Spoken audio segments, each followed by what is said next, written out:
Hello, I'm Dylan Velasco, and this is my visual focus skills examples.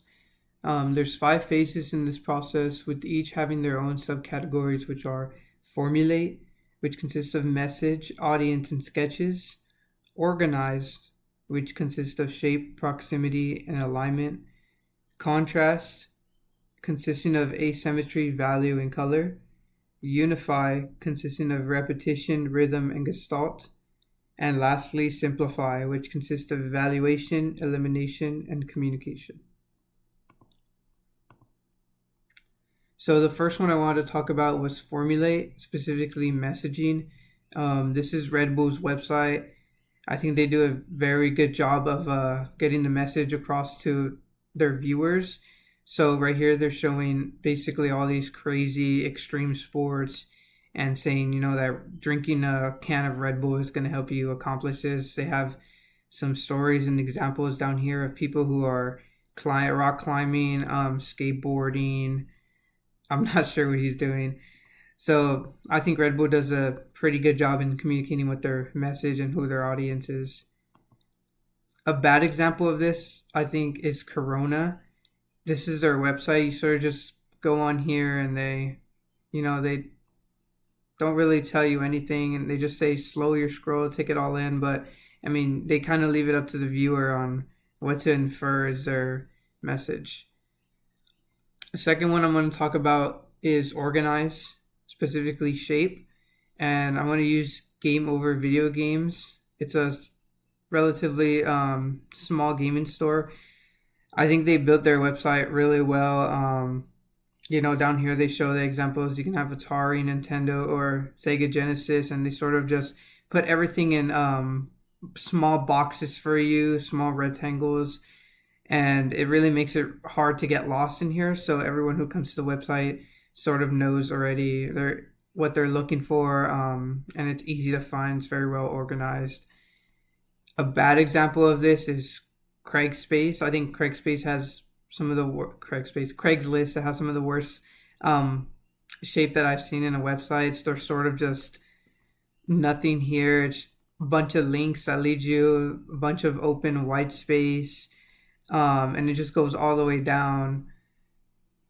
I think it's just very poor design. The third thing I want to talk about is contrast, specifically color. And I want to use Sega as this because Sega uses their classic blue and white design. And you can see they showcase all their video games here: Sonic, Persona 3. And they just use that sort of empty space with their color. It looks very well, just mixing the blue and the white color scheme together. And you can see that they hold this color scheme all the way through their website. Even on these little tiny links right here, there's the blue space and the white space.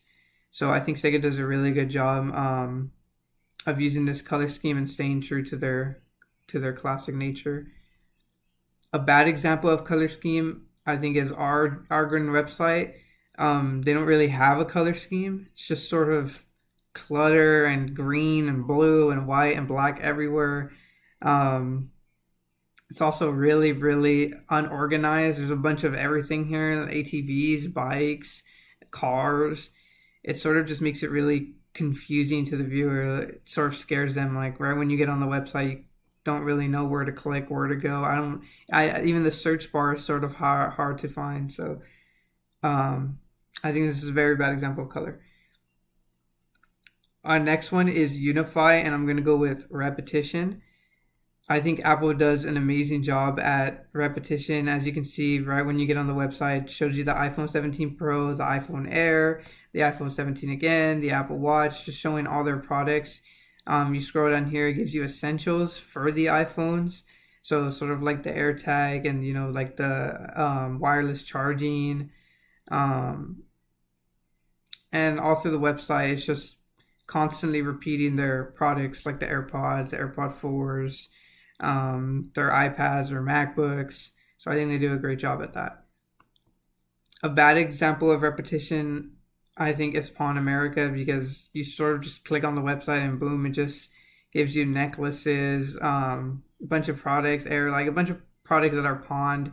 consoles. They don't really repeat one specific thing. They're sort of just it's sort of just an online list of products that they have, and I don't really see this being unifying the website in any way. My next one that I want to talk about is Simplify, specifically elimination. I think Under Armour's website is perfect. It's simple, easy to navigate. They have their sections here for men, women, and kids. Very easy to find. Um, they even have their shop for men, shop for women again down here. Right here, some athletic clothing. So it's very simple. It's really hard to get lost in a website like this. I think Under Armour does an amazing job at that. A bad example of elimination, I would say, is Pacific Northwest X-Ray Incorporated, because it's sort of just nothing here. It just gives you just get on the website. It gives you a bunch of these links. There's not really anything in the background except this sort of blue background color here. Doesn't give you much information. I wouldn't even know what to click on if I was on here. So I think this is a really bad example of elimination here. But that would be it. Thank you for listening.